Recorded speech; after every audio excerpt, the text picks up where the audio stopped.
Internet on the monitor. I really don't think that there's a word that rhymes with monitor. Statistically, orange. The word orange is the only word in the English language that has no rhyme for it at all. But what rhymes with monitor? Monitor. Monitor? There's not a word that rhymes with monitor anywhere. So I'm going to drop the facade and reveal me, the true guy in 3D, sitting here in person, not the cardboard replica. Malcolm Tent, baby, bringing you this week's episode of Tent Talks Tunes. And right on cue, Harry the cat jumps onto me lap and makes his presence known. Harry is a very consistent guy. Whenever he hears that I'm on the internet doing Tent Talks Tunes, he jumps right into my lap and starts making a camera hog of himself. He likes to get his chin scratched live on Facebook. And of course, this is archived forever on the YouTube channel. So if anybody out there has got a fetish for watching cats getting scratched on the chin, you can watch this as much as you want. You can put this on repeat. You can make a video of it and play it on a loop. You can watch this guy getting his chin scratched ad infinitum. If anybody out there's got a fetish about cat tails waving in human faces, here's your raw material right here. You can take this and make a video out of it, put a wacky soundtrack to it, loop it for a few minutes, and you'll probably get 18 million hits on YouTube. All I ask is that if you monetize it, give me a couple of points, because all funds, of course, go to paying the pet food bill for this little guy. This dude right here. You wouldn't believe how much of my income goes into this guy's cat food bill. There, that's a better view. Well, he looks kind of ferocious, doesn't he, with his one protruding fang. Back when this guy was an outdoor cat, he was always getting into fights, and he wouldn't always get the best of the situation. That's why he's got the one cauliflower ear. He took a big bite on the ear, and it got all infected and shriveled up. And that's why he's got the one fang. You can see the one fang. He tried to take a bite out of someone or somebody and broke off the other one. So he's my yellow-eyed, one-eared, one-fanged wonder. And boy, does he like making his presence known when I fire up the camera. And he also knocked me out of alignment just a little bit. Actually, that's not so bad. We can deal with that. Let me get the monitor here and make sure that I am indeed going out live, because with the internet, you never know. The internet is nothing but imponderables. It's nothing but mysteries and unanswered questions. So we are answering all questions. Hey, we got a bunch of people here. We got Greg, we got Alan, we got Mike, we got Sean, we got Justin. Yes, ran into my pal Justin at the Maplewood record show this past Sunday, and it was a good, fine, fun event, man. I had a lot of good time, a lot of fun at Maplewood. Wheeling and dealing and hanging out with my peeps and catching up with everybody and getting up to date. That's also where I found the fully autographed debut album by 10cc that you guys saw me post a few days ago, maybe. Which is kind of ironic, because I had done a full episode of Tent Talks Tunes on 10cc last week. It is, of course, archived on my YouTube channel. So, yeah. Talk about 10cc on a Wednesday, find a fully autographed copy of the debut album on Sunday. Kismet, fate, karma, pure dumb luck, probably a combination of all of those factors. Whatever it is, I'm hoisting this jug of delicious Danbury tap and toasting to those unknown forces that shape our destinies and our record collections. Boy, get that thing out of my face. Ah, feels so good. We got Brandon Yitai in here, our road dog. Monitor speedometer. That's a pretty good rhyme. That is by far the best rhyme I've heard all day. Brandon is not only an official member of the Anti-Scene Road Crew, not only an appreciator of Grateful Dead shows recorded onto cassette tape and other formats, he is a one-man, veritable walking rhyming dictionary. So everybody get your thumbs up and send them to Brandon Yeti. There, I said it right. Although in my book, he'll always be Brandon Yetai. Thumbs up, Brandon, for the fabulous, fabulous rhyme scheme you just provided us with here. So yeah, look at this guy. You know, I haven't told people about this album in quite a while, The Multiple Moods of Malcolm Tent. This is my solo album. It's not just a solo album. This is at the time I released it, a 30-whatever year career retrospective. And as of this year, it's actually a 40-year career retrospective. It's a single LP. Lovely full color cover. Super delightful. You probably can't really see it, but it is actually colored vinyl. If you can see the streaks in the vinyl and the fact that it's sort of like an off gray. It's not black. It's sort of grayish with streaks in it. Only made 500 of them. And it's a career-spanning retrospective. It's my resume on vinyl. Who have you got on The Multiple Moods of Malcolm Tent? Well, you got my first band from Florida, Broken Talent. You got my first band in Connecticut, the King Hatreds. You got the Bunny Brains. You got the Malcolm Tent Power Duo featuring David Kendrick. He's from Devo and Sparks, you know.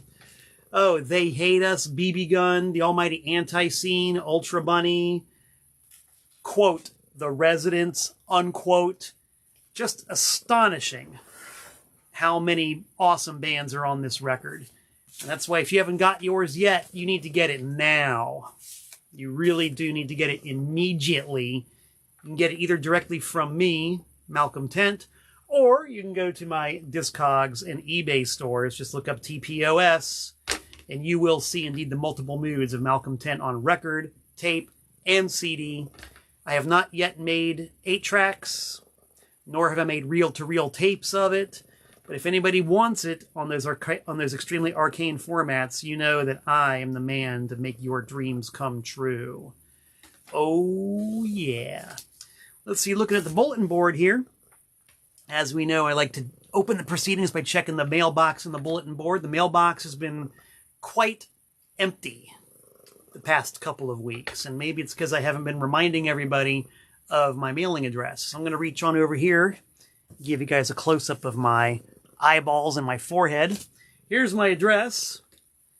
You see, it's either Malcolm Tent or Trash American Style, either or. P.O. Box 3626, Newtown, Connecticut, 06470. I love getting stuff in the mail.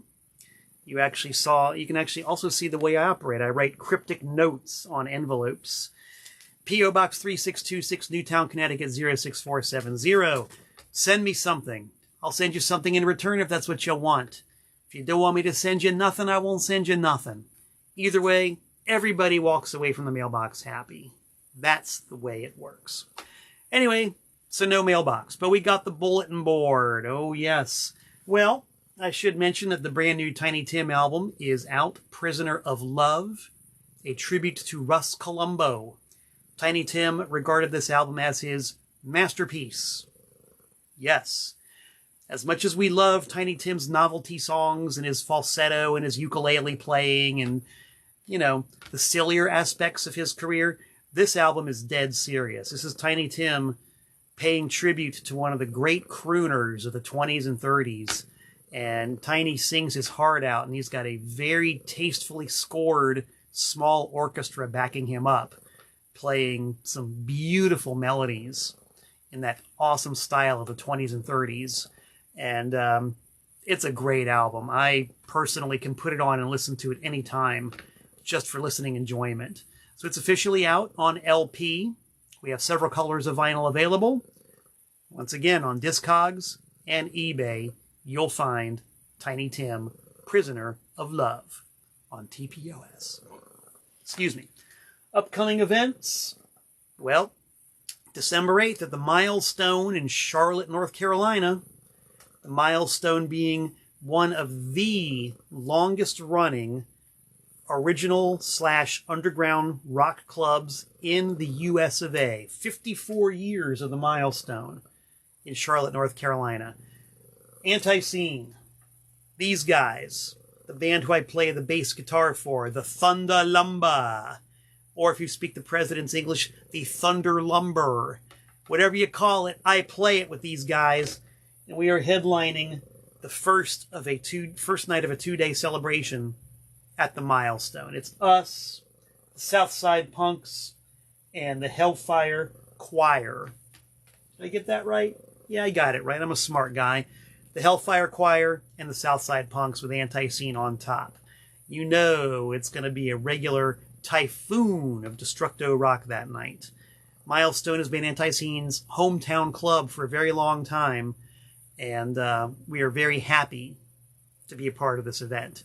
Pretty good strong lineup the next day, too. 2 bands I know for sure that I like an awful lot, Bogloaf and No Anger Control.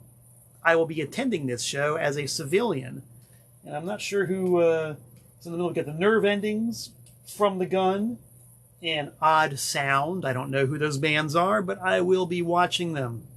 So yeah, 2 nights in a row at the Milestone, December 8th and 9th. Boom. Friday and Saturday. Bam. Anti-Scene on top the first night. Boom, bam, wham-a-lam. Don't miss it. Let's take a look at... okay, Sean Mosher says that he wants the multiple moods of Malcolm Tent on both 8-track and reel. Well, okay. Danny Henry wants to know if the multiple moods of Malcolm Tent, the title, is a play on the many moods of Murray Wilson. Well, Danny, all I'm going to say is yes. I hope that answered your question. Let's see who else. We got a few comments going on here. I'll have to answer those later when I'm in a rare casual moment and not streaming live. You know, guys, it's kind of a weird thing. It's kind of a very weird thing. Considering that I've basically made my full-time living for the past 37 years by selling records, I always feel a little bit cheesy when I decide to go on Tent Talks Tunes and make it an all-selling program. But, you know, it's everybody responds very positively to it. I get typically more comments when I post about the upcoming show, and I get more viewers when I have an all-selling show. So maybe it's not such a tacky thing after all. So, having said that, we're going to get right down to brass tacks here, and we're going to start selling some records. Wait, I see a message popping up. All right, Greg, we were talking about Thor and the Ass Boys. You know, another one of my proudest achievements is releasing not 1, but 2 records by Thor, the Rock Warrior. And you can't just say Thor. You got to say Thor, the Rock Warrior, the Canadian muscle man who's been at it since 1970. God, 5, I think? 77 at least. Non-stop Rock Warrior.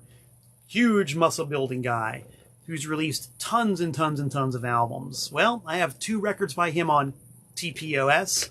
And Greg, who just messaged me, says he wants a copy of Multiple Moods and a copy of the Thor 7-inch. Greg, I'm very happy to hook you up. And I will message you when I'm done talking to the people. So, right on. Thank you so very much. I was kind of embarrassed because I didn't have any of the Thor records in Maplewood. It's a given. Any of you people out there know it's a given that if you're trying to do something, it kind of doesn't matter what. If you're trying to do something, you're going to forget something. If you're running out the door and you've got 100 things to take with you, you're only going to bring 99 with you. If you're trying to run out the door and you've got 3 things to bring with you, you're only going to bring 2. Can I get an amen on that? Is that not a universal truth? You're always going to forget something. And so when I did the Maplewood record show, I, of course, forgot to bring my box of 7-inch singles, which included the Thor record. So I'm glad we're making up for lost time. You will get what you need. And yes, Greg, basically all the Thor albums are amazing. I've done at least 1 episode of Tent Talks Tunes about Thor and how basically at the beginning, when I first saw his records, I couldn't take the guy seriously. But then when I finally heard his music, it was just mind-blowing how effing good Thor is. I mean, that guy is one hell of a performer and an amazing songwriter. So Thor needs to get as many props as we can possibly give him. He's up there with Tiny Tim, who I think is like a really misunderstood and a lot of times unfairly overlooked and very serious artist. You know, because Thor once said that he believed in the power of rock and roll and he would do anything to entertain his audience. I'll bet you Tiny Tim felt the same way. And I don't know if good old Hino feels the same way, but Hino is also very entertaining in his own right, and that's a Hino record that I found at the Maplewood Record Show. So, hats off to Hino, yes. So yeah, cheesy feelings aside, mild sense of embarrassment notwithstanding, I'm going to show you guys some records that are for sale. What do you say about that? I had a whole stack of stuff picked out, and then sure enough, when I posted about it, some people sent me some requests and wanted to know a few things about a few things. Now, the one record that was showing in the original post that got a few remarks was this little gem of a jam, Golden Throats. Yes, we got a couple comments on the Golden Throats. So how do you describe Golden Throats? We can kind of tell by the cover art, especially if you grew up like I did in the 60s and 70s watching lots of television. This is an album of many celebrities from the 60s and 70s singing, or as the case may be, attempting to sing. No one would ever accuse William Shatner or Leonard Nimoy or Sebastian Cabot or Chad Everett of being the greatest singers who ever lived. Luckily, these people, in spite of their vocal limitations in the recording booth, recorded a lot of music. And Rhino Records rounded a whole bunch of them up and put them together on this album called The Golden Throats. Now, I, years and years ago, made my own series of compilation tapes that I called Celebrity Gross Out. That featured some of the same artists that later appeared on the Rhino comps. You can get mine on TPOS, of course. I could never afford to do vinyl on them, but Rhino, of course, could afford to do vinyl. So the Golden Throats, featuring all these great people. I think Jack Webb is on this. Noel Harrison doing an incredible version of I Can See for Miles. Yes, Sebastian Cabot. Mae West. Oh, Lord have mercy. The version... the version of Twist and Shout by Mae West, in and of itself, is worth the $15 I'm charging for this record. That's all I have to say. So yes, it's up for grabs. And as you guys may know or may not know, I'll tell you, if you want anything that I'm flogging here, send me a message. Send me a personal message. Because that way I can see your requests as they come in order. There's no guarantee that I'll see them as live comments because I'm nearsighted. I'm in the moment, you know, I'm mildly freaking out. I'm kind of frantic. I'm all a Twitter. I'm losing my mind, dude. I'm like having a selling frenzy here, so I might not see your live comments. Personal message me. Send me a direct message, and I will take the orders as they come in order. That's how we play fair here on 10 Talks Tunes. So yeah, $15 will get you this wonderful mint condition copy of the Golden Throats, if you think your ears can handle it. Might be asking a lot, but you know, a little hard work goes a long way. All right, got a message there. I will get to that later. Let's see, Brandon Yitai says, Christopher Lee doing Christmas metal ballads. I'm intrigued. Have to look that one up. Now, somebody said, hey, man, you got any replacements vinyl? I got some replacements vinyl. I wasn't planning on showing or telling any, but I got some. Got a couple of esoteric items and some pretty cool things. I've got a promotional only 12-inch single for the song Can't Hardly Wait, which I'm pretty sure is from the Please to Meet Me album. It's from the good old days of promotional 12-inch singles when you would have a double A side, same song on each side. But in this case, there's a remix version of Can't Hardly Stand It, Can't Hardly Wait. And that's one reason why collecting these promo records is so much fun, because a lot of times the record companies, in a bid to get radio play for a song that they might have been a little bit iffy about getting radio play, would do a special promotional only remix version of it, specifically tailored for FM radio. And more often than not, these versions were never commercially released. Now, maybe this remix version has since been reissued somewhere. I'm not sure. But at the time, you couldn't get this record anywhere else except on this promo-only 12-inch single. And I know that it stayed that way for many years. So, there you go. The promotional, exclusive, remix 12-inch single of The Replacements. Can't Hardly Wait. I got not only one, but two of them. And each one of them got a little bit water damaged at some point. I don't know why that is. It's kind of a shame because the you can see the stain on it, but the the hype sticker is intact, and this one got it worse than this one. So I got one that's got really good eye appeal, one not quite. Either way, you're still getting a really rare version of the song. Here's an Arcane and oh, here's another one. Hold on a second. Which one is this? Ah, The Ledge. Also from Please to Meet Me, and this is LP version backed with LP version and no frills whatsoever. But hey, if you're a Replacements completist, you gotta have it. Gotta have it. Here's one, the Early Mats. 14 of their best unreleased outtakes from 1981 to 1984 on full-length black vinyl. This is some kind of weird variant that the guy who put it out made. Ah, yes. Limited edition of 400, according to the rubber stamped label on blue vinyl. 400 made on blue vinyl, rubber stamped, blank label on the B side. The guy who made this record is, shall we say, no longer in the game. So the odds of this thing being re-released are extremely slim. And certainly not with the hand-stamped label in an edition of 400 on blue vinyl. So, if anybody else wants this quite rare Replacements record, I got it. All I gotta do is message me. Now, when it comes to the battle between the Replacements and Husker Du, because, two bands from Minneapolis, you got to pit one against the other, I'm a Husker Du man. I make no bones about that. Replacements are good. I've got no particular quarrel with the Replacements.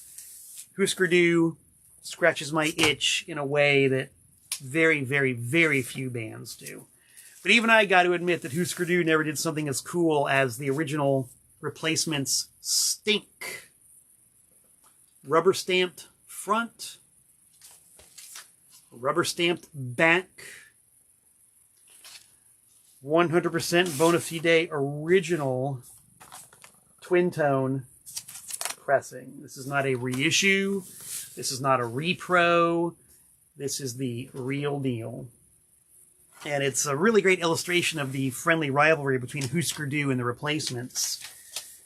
I forget which Husker Du record it was. Might have been Metal Circus. Maybe somebody out there knows. Get in there now. You see, I've been doing this for 37 years, so I do know the skill of putting a record in a sleeve into a jacket. Might have been Metal Circus. The Husker Du, in the run-out groove of the Dead Wax, on side A said, Replacements Stink, and on the B side it said, Kids Don't Follow. So what did the Replacements do? They released an album called Stink, featuring a song called Kids Don't Follow. Tell me that's not funny. That is very funny. So yeah, this is the first pressing. First pressing had black ink. Second pressing had red ink. Third pressing was back to black ink, but they had a fake UPC stamp on them. And this one, as you can see, has no UPC. It's got the twin tone stamp and, just as a special bonus, a fragile stamp. So that is a Puka first pressing of the replacement Stink. I think only 1,000 of these were made. But I got one if you guys want it. All I got to do is pony up the dollars. Dollars, dollars, dollars. Oh, yes. Well, I just got a personal message. I might as well put it on the official record that Greg from New Jersey says he wants the early mats. Okay, that's it. It's gone. Greg, it's yours. Greg, you're an anarchist and a rule breaker. You're totally punk rock. For that alone, you have earned the right to purchase the early mats. Thank you. Thank you for shopping Trash American style. I heist my water jug to you. All right. Somebody requested some Christian Death. And I wasn't 100% sure if I had Christian Death in the vault, so, you know, it was with a little bit of trepidation that I went down there and started digging through the seas. And I found records by the Cars, Johnny Cash, the Carpenters, Cheap Trick, Chic, Chicago Transit Authority, Creedence Clearwater Revival, and wouldn't you know it, Christian Death. So, I'm not going to go through all these individually, because quite frankly, I didn't know I had so many. So you want Christian Death? I got Christian Death. How much Christian Death do you want? How much do you want? Christian Death. I got Christian Death oozing out of my pores.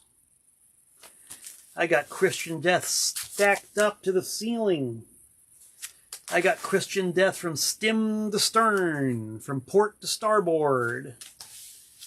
I got more Christian Death than you can shake a snake at. I got more Christian Death than I know what to do with. I got more Christian Death than I could listen to in a few hours' time. Maybe if I had a whole day, I could do it, but, you know, that's a lot of Christian Death. So talk to me. Make like Kiss unmasked and talk to me. If you want some of that good Christian Death, kids.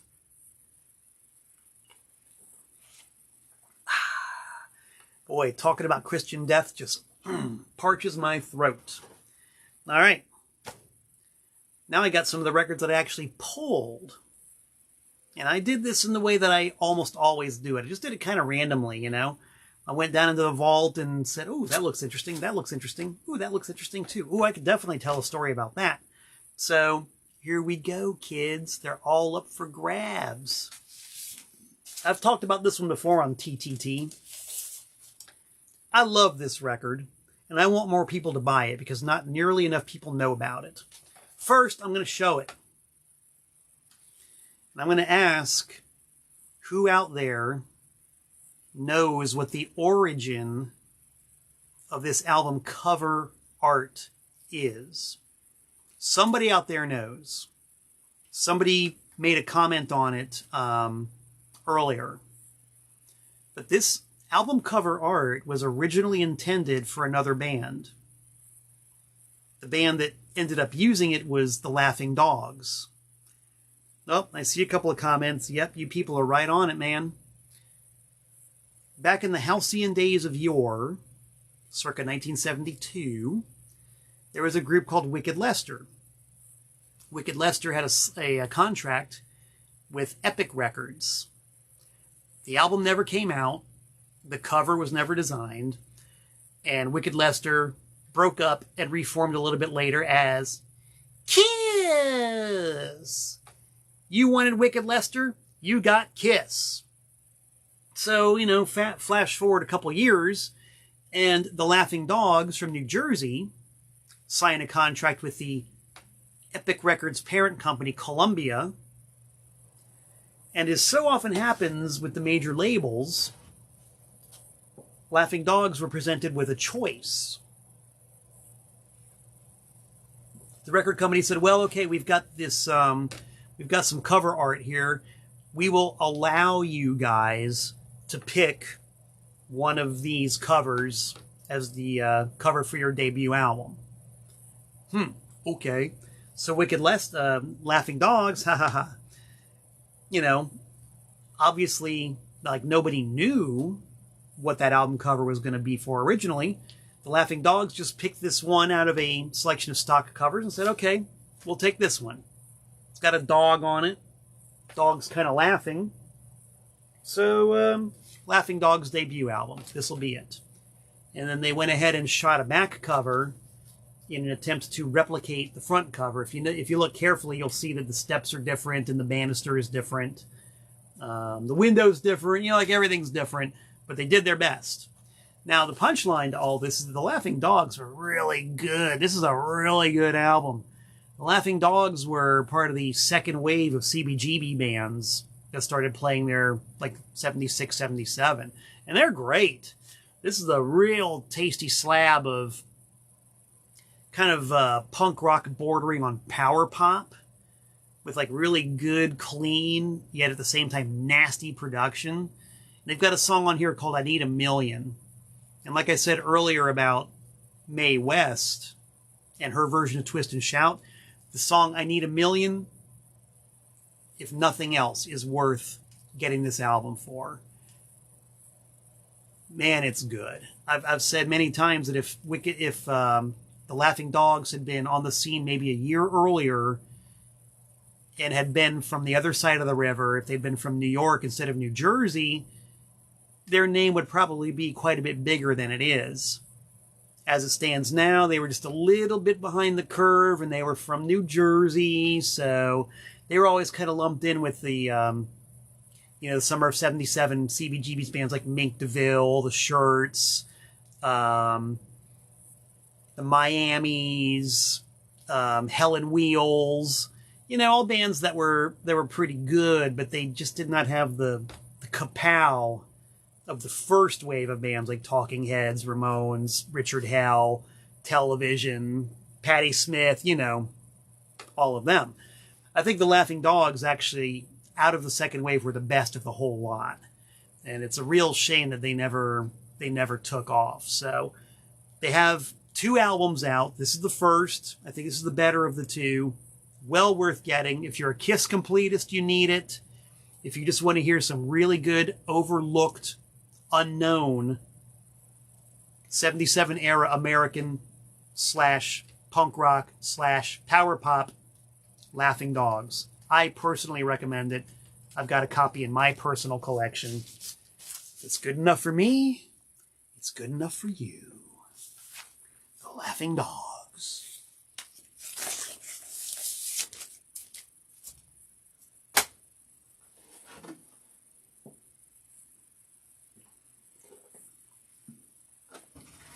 And this whole time, Harry the cat has been sleeping peacefully on my lap, oblivious to my lathering at the mouth over these records. He's a peaceful guy. I'm going to reach over and click the refresh button on my monitor because my picture is frozen. And, you've heard me sing the blues so many times, I quite often don't know if I'm live or not. So let's see if I'm really live. Apparently, I am. And that is good. All right, what else am I trying to sell you people? How about this? Y'all might look at this and say, whoa, boy, the swinging teen sounds of Ronnie Dove. And Terry Phillips. I don't know about that. That looks like it's 100% off the cob. That looks corny. Well, it is. It's very corny. Ronnie Dove was cornball to the max. Bobby Vinton style, early 60s, pre-Beatles, not rock and roll, crooner. Very boring. Does not stand the test of time. Ugh.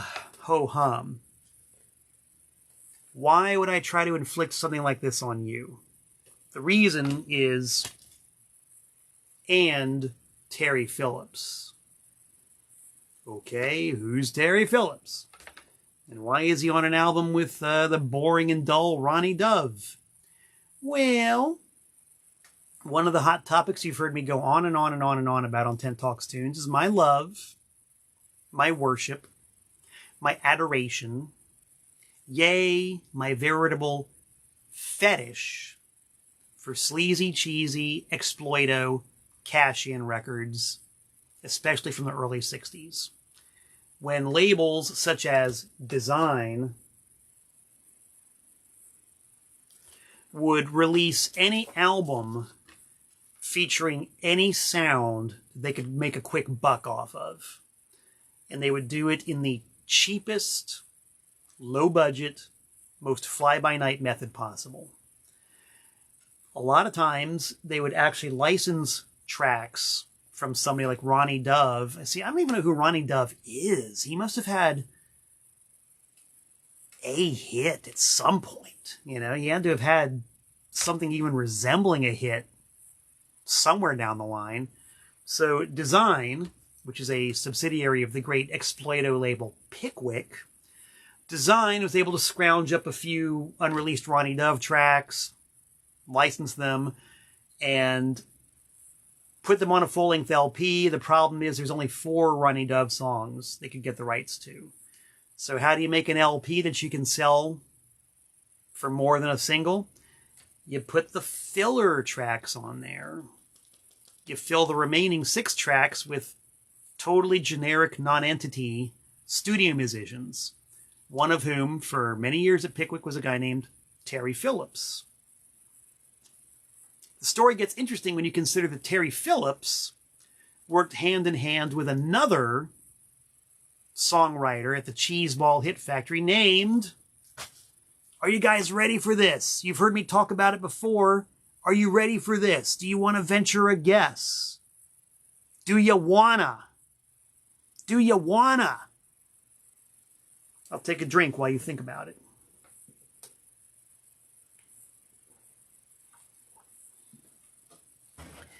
Big time trivia question. Who was Terry Phillips' excuse me, songwriting partner and guitar player in that dank, damp, dingy basement studio, tasked to crank out lots of lots of generic filler for Pickwick Records?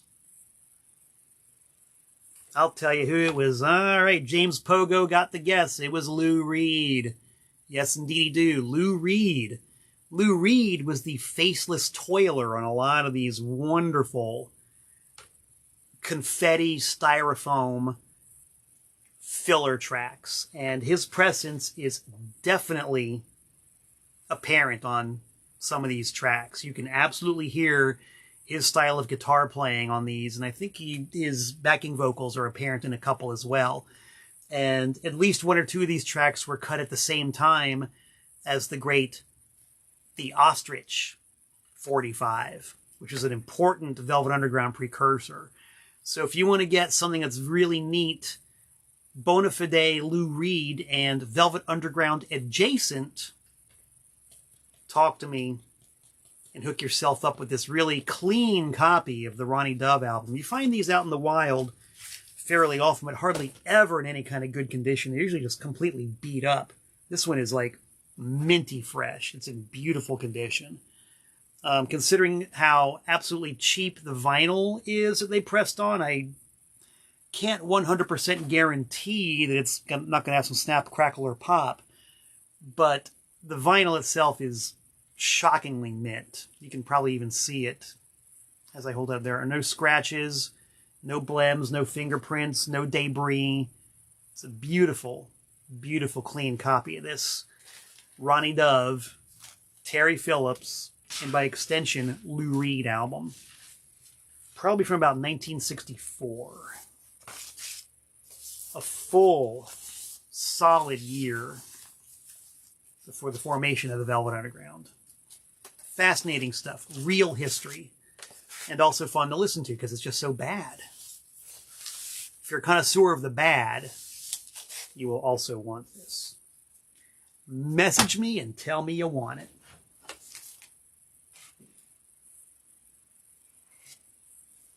Who's a band I love? Who's a band I'm not ashamed to admit I love? Who's a band that's in my permanent top 10 of all time? The Stones. The Rolling Stones. Some Girls especially is one of those albums that just completely shattered my brain the first time I heard it during the summer of 1978 when it came out. And to this day, I get thrills and chills whenever I hear Some Girls or any song off of it. This is the original uncensored front cover. It's got all the celebrities in the very delightfully designed pull-out inner sleeve that interacts with the front. All the celebrities on the front. All the celebrities on the back. The shrink is still on the cover, along with the original hype sticker from 1978. It's not the rarest record in the world, but this is the Puka legit first pressing from the summer of 78. Also stone cold mint vinyl. This album was the true peak of the Rolling Stones. I think that everything the Stones did from 1962 right up to the release of this album led to Some Girls. This is the album where every single piece of the puzzle fell into place. You had Ron Wood and Keith Richards as the best guitar team the Stones ever had. You had Bill Wyman at his peak playing really weird, loopy-ass bass lines. Charlie Watts, still, for just about the last time, being really inventive as opposed to minimalist with the drums. And, you know, Mick Jagger being Mick Jagger. This album rules so hard on so many levels. It's perfect. Everything from the cover to the fact that there's not one dead song on it to the label itself. It's just, you know, I can't reiterate how much this album blew me away. I'd never heard music like this before. I'd never seen a label that was so... It just didn't look quite right, you know? The typography, the way it was laid out, the tongue, everything about it was very strange and foreign to my 13-year-old mind. So it made a big imprint on me. First pressing, shrink, hype, uncensored sleeve. I will sell it to you if you want to buy it. I got a lot of Stones albums in my inventory. I figured I'd pull out this copy of Tattoo You as well, because in my opinion, this is the last gasp of Stones' greatness. And half of it dates from the 70s. It's only half new songs. The rest of it is outtakes from the 70s. But I got to tell you, as far as the Stones settling into a groove and writing the formula that they would follow for the next 40-something years, it totally crystallizes on Tattoo You. Basically, if you hear a song on Tattoo You, you've heard everything they ever did after that. With some exceptions, of course. But this is basically where the formula fell into place. And it's a good formula. You know, it's got Start Me Up. It's got Waiting on a Friend. It's got Little T&A. Tops is on there. It's got a lot of really good songs. And this, of course, is an original. Once again, stone cold mint condition. Original label. Original front cover, back cover, blah, blah, blah, blah. Original sleeve. It ain't rare. Yep, Hang Fire. How could I forget Hang Fire's on this album? It ain't rare, it ain't expensive, but if you don't got it, you need it. If you need other Stones records, I'm happy to hook you up. I got a ton of Stones stuff in stock. Generic, fancy, import, domestic, singles, albums, Got stones if you want it. And this copy of Tattoo You and that copy of Some Girls are merely two examples of such. And if you want me to go blah, blah, blah, blah, blah, blah, blah, blah, blah, blah, blah for a long time, get me started on a conversation about the Stones. Oh boy. Maybe if you're at the milestone on December 8th and you catch me at a quiet moment, we'll talk about the Stones for as long as you want. No problem.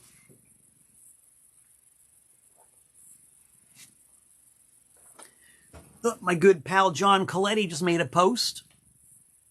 Oh yes, he does mention the incredible Stones Sonic Barbecue, which was originally a bootleg LP, and that might have even come out legit since then.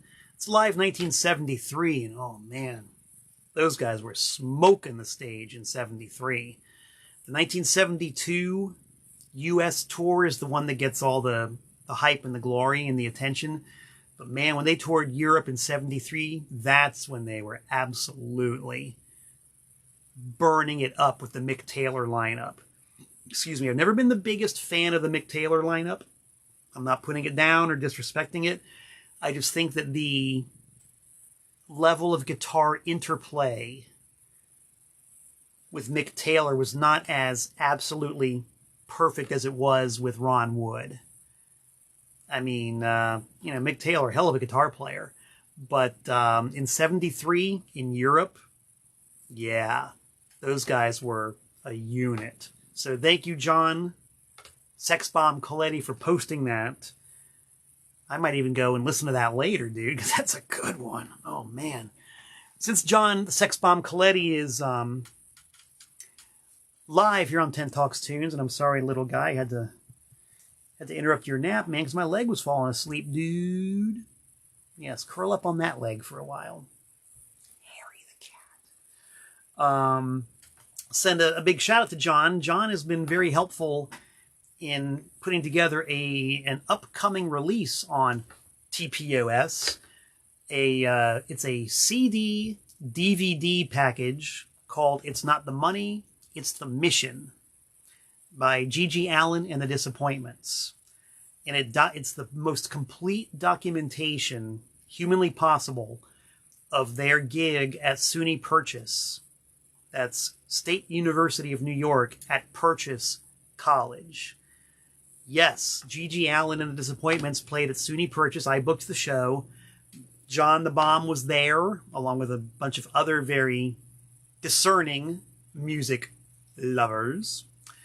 And John donated some scans of his great fanzine Dumpster Dive to put on the bonus section for the DVD. So the CD is going to have completely remixed audio of not only Gigi's set, but the Disappointments set. We've got the full video of both sets from the first generation master tape, commentary by myself, commentary by people who were there, and a photo gallery of related materials. So that's going to be in production pretty soon. Pretty soon. Almost all the elements are in place, and we should be ready to go on that very soon. So, John the Bomb, thank you for that. Mazel tov and big old props. Let's see, what are some other records I got? Well, I'm never, ever, ever ashamed to admit when I love a band. I make no bones about it when I love a band. As the old saying goes, there's only two kinds of music. The music you like and everything else. There's definitely music I like.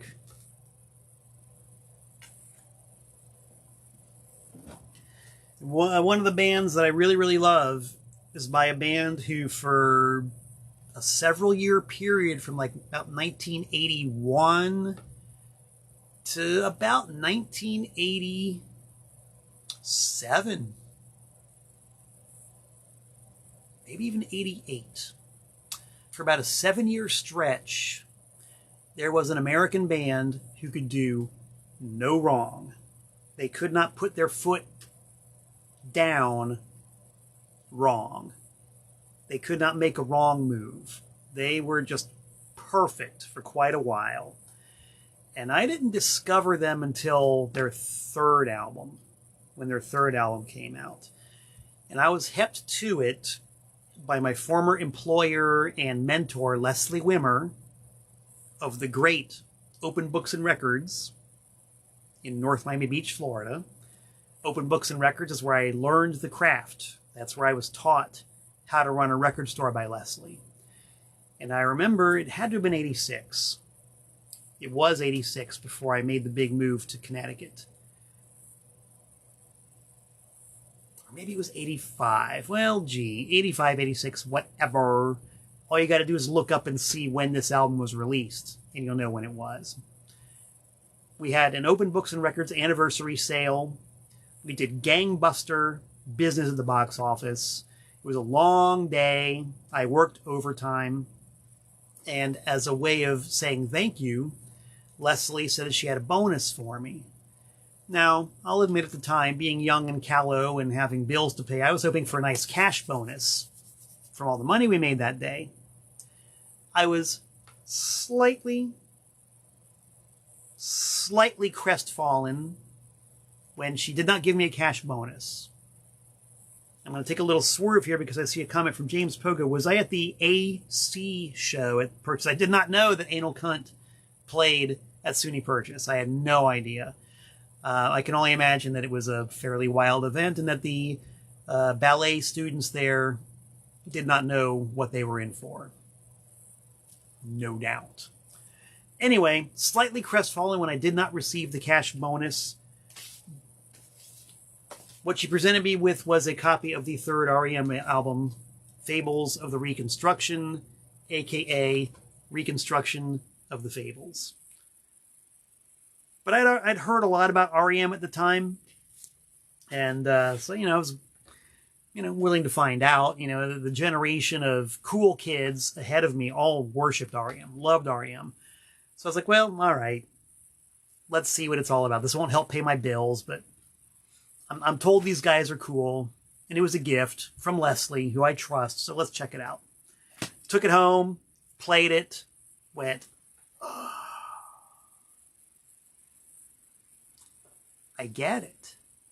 I get it. I know now why people love r.e.m. I was so into this album, and still am so into this record. Whenever I play this record, I am taken back to the summer of 85, going in 86, when I had my oceanfront apartment on South Beach, paying $300 a week rent, and playing this r.e.m. album. It was one of the albums I got during the time I lived there on Ocean Drive. And it's such a great record. And so from then on, it was Fables of the Reconstruction, Life's Rich Pageant, Document, and then Green. This, I think, I talked earlier about Some Girls being peak Stones. I think this is peak r.e.m. Every album that they did prior to this record led up to Fables of Document. You can tell I'm kind of hungry right now. I'm going to have lunch when I sign off from this. I'm really hungry. My blood sugar is dipping. Anyway, everything led up to Document. And this is also where r.e.m. totally crystallized their formula, and everything from Document onward pretty much followed the same path. With exceptions here and there, definitely. But this is basically it. This is the r.e.m. you got from there on out. And damn, this album is good. Damn, these albums are good. And the copies I'm offering, along with all the other r.e.m. records I got r.e.m. 12-inch singles out the wazoo. I got r.e.m. fan club albums. I got imports and domestics. I got so much r.e.m. in the inventory right now. All original, all clean, all ready to find new homes. Because my r.e.m. collection is complete. This is all stuff that I have, stock of. So if you want some original, fresh, mint r.e.m. albums, complete and intact, with the inner sleeves, original labels. Stephen Young says that Green is good too. Yes, Green is good. Out of Time is good. Automatic for the People is good. They're all good. But I think, truly, in my opinion, the last time they were completely awesome was Document. And Fables, and Murmur, and Reckoning. Life's Rich Pageant, maybe not so much, but they're all awesome albums. Wonderful albums, when they were really crafting and creating something that nobody had ever really heard anything about. The Unplugged session was great, too. Yeah, they did a lot of good stuff. They did a lot of good stuff after Document. I just think the Document is where they hit the heights. I think this was the peak of their achievement. And, yeah, I went to go see them on tour probably more than any other mainstream major label band. In fact, they are. I've seen r.e.m. more times in more big venues than any other band. Like, I timed my entire move from Florida to Connecticut to coincide with r.e.m.'s shows at Radio City Music Hall in 1986. You know, that's how serious it was. And never missed a chance to see them. And the last time I saw them in that mode was on the Green Tour. We actually took a trip all the way down to Florida to catch them in Miami and Orlando. And then I saw them once after that on the Monster Tour. And the Monster Tour, you know, it was like a giant outdoor amphitheater filled with shrieking sorority girls and drunken idiot frat boys. And, you know, r.e.m.'s trying to play some kind of sublime music, and it just wasn't registering with the morons in the crowd. So that really kind of took the bloom off the rose for me.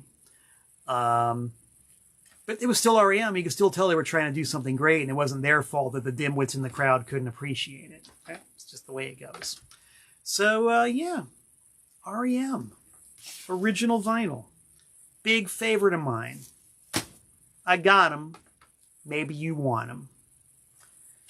I'm going to wrap up just by showing that I've got plenty of vinyl by a band who I don't particularly like, but I do respect them because they are a real band playing real instruments, showing real creativity with a real aesthetic. I just don't really care for what they do, but I respect them, and I got plenty of their albums. I'm talking about Yes. When it comes to playing music on my own time, for my own leisure, in my own home, I just say no to Yes. But there's no denying they're good at what they do. A lot of people like them. I'm not embarrassed to have them on my table. I'm not embarrassed to let you, the discerning record collector and music lover, know that I got Yes for sale. These are just two of the many Yes albums I have in my inventory. As usual, all original, minty fresh vinyl. I don't think these came with custom. Oh yeah, custom lyric sleeve. Yep, we got it.